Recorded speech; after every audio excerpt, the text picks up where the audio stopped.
Hello guys! Hello para to sa lahat ng mga Sagittarius. Okay, Sagittarius, welcome dito sa aking channel. I hope na makuha mo yung energy. Sagittarius, I hope na makuha mo yung energy. I hope na makuha mo yung message, guidance na kailanganin mo talaga. Heredity. Okay. Wow, inheritance. Sagittarius, comment down below if you resonated. Sa linggong ito ay posibleng merong mga pag-uusap tungkol sa inheritance. Inheritance from your parents, from your ancestors, parang ganun. Maybe lump sum of money, maybe titulo ng lupa, or maybe kung ano man siya. So, ikaw lang makakaalam yan.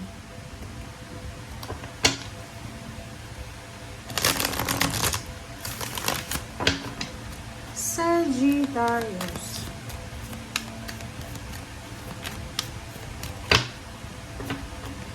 Okay, Five of Ariel. Wow. Kung mayroon kang pinagdadaanan na problema, financial, or emotional, or spiritual, or any physical health problems, sinasabi ng baraan na hindi ka dapat nagsasuffer na mag-isa. Hindi ka dapat lumalaban na mag-isa. May mga pwede kang hinga ng tulong sa paligid. Iwasan mo yung pagiging negative. Iwasan mo din yung pag-iisip ng negative. Okay. Understandable. May mga Sagittarius na siguro marami kayong problema na kailangan solusyonan. But ang nakikita ko, hindi nyo alam kung sino yung lalapitan nyo. Kasi pwedeng yung mga tao sa paligid nyo, meron din silang mga problema na dapat i-deal. Yung Five of Ariel dito, sinasabi ng barahan na kung walang tao na gustong tulungan ka, you need to pray to God, invoke your angels and archangels and guide, nasabihan mo na sana magpadala sa'yo ng milagro. Kasi milagro ang kailangan mo dito. Milagro na sana may dumating na makatulong sa'yo na para mabawasan yung mga dinadala mong problema. Okay? Kasi nandito tayo sa mundo, walang nabubuhay ditong mag-isa lang. Hindi mo mauubos yung problema na yan na mag-isa ka lang. Kailangan mo ng karamay.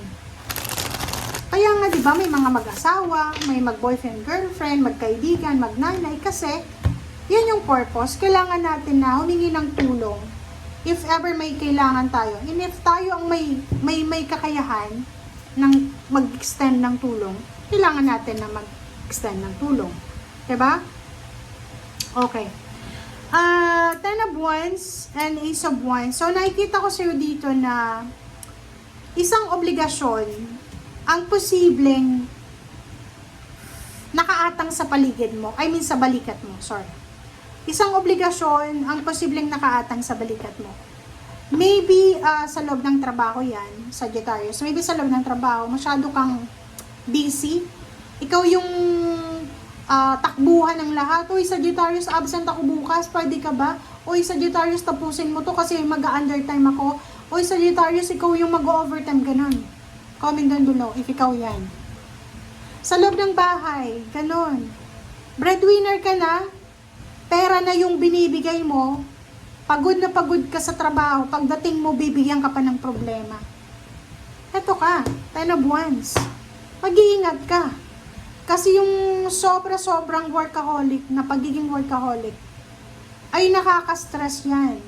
And pwede kang magkasakit, stress-related na sickness. So, yun yung kailangan mong iwasan. Ace of Wands. Ace of Wands, sinasabi sa'yo ng baraha. Kailangan mo din bigyan ng sarili mo ng happiness, ng excitement. Masyado ka na, Sagittarius, na nakafocus sa obligation mo. Ibig sabihin, breadwinner ka ba? May asawa ka or single ka? Sino ba ito na sobra-sobra mong mahalin? Parang pinapaligo mo na lahat ng attention mo sa kanya, pera, emotion. Mag-iingat ka. Okay? Queen of Cups and the Emperor, sinasabi ng baraha sa'yo na kailangan mong ibalik yung power mo. Ano yung power? Diba? Huwag mong sasabihin na may mga power. Oh, may power tayo. Power tayo na ma-manifest yung gusto natin.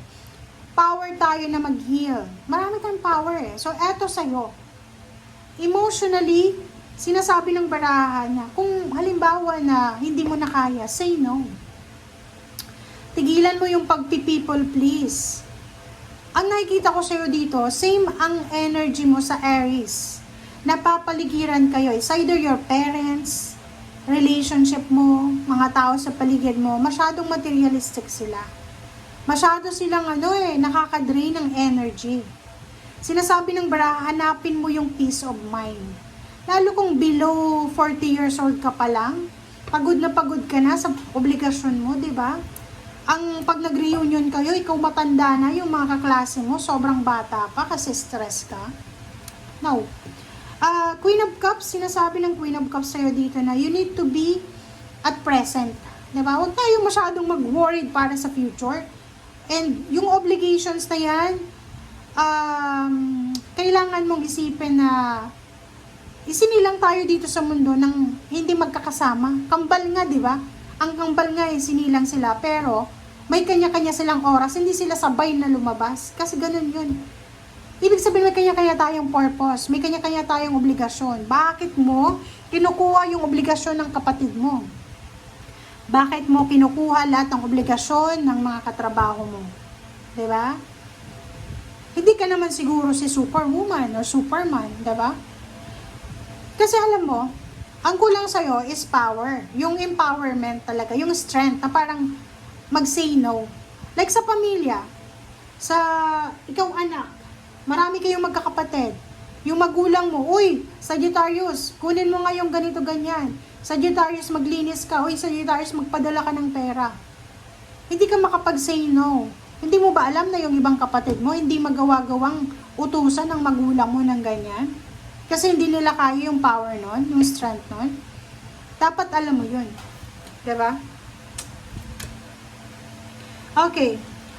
Lovers, Princess of Wands, Six of Discs, and wow, ang galing. Eto ay hindi ito tungkol sa'yo. Tungkol ito sa asawa mo, boyfriend or girlfriend, connected sa'yo, sa relationship. Sinasabi ng baraha dito na isang exciting na happenings, isang exciting na opportunity, possibility, ang posibleng dumating sa karelasyon mo. Kung ang karelasyon mo ngayon ay unemployed, may trabaho, or yung iba employed pero hindi masyadong maganda yung takbo ng kanilang financial, sinasabi ng baraha, huwag kang mag-alala. Kasi, babalanse yung lahat. Nandito yung justice. Yung karelasyon mo ay makakatanggap ng good karma. Yung karelasyon mo ay posibleng makatanggap ng contract signing, offer of contract, new job. And yung kontratang ito ay malaking kita dito, malaking pera. Kung business yan, malaking puhunan, pero malaki din yung kita. Parang ganun. So, karmic justice, karmic blessing, hindi ka man siswertehin because of your mga obligations, pero yung karelasyon mo or even kapatid mo dito, meron na isang tao na connected sa'yo na siswertehin siya. Okay? So yun nga, di ba, sabi ko sa'yo, kung wag mong sarilinin yung obligation, kailangan humingi ka din ng tulong. Kasi may mga tao dyan sa paligid mo na pabanching-banching lang eh. Diba? Chill-chill lang kasi walang obligasyon. Ibigay mo sa kanila, wag mong akuin lahat. Okay? Thank you guys. Bye!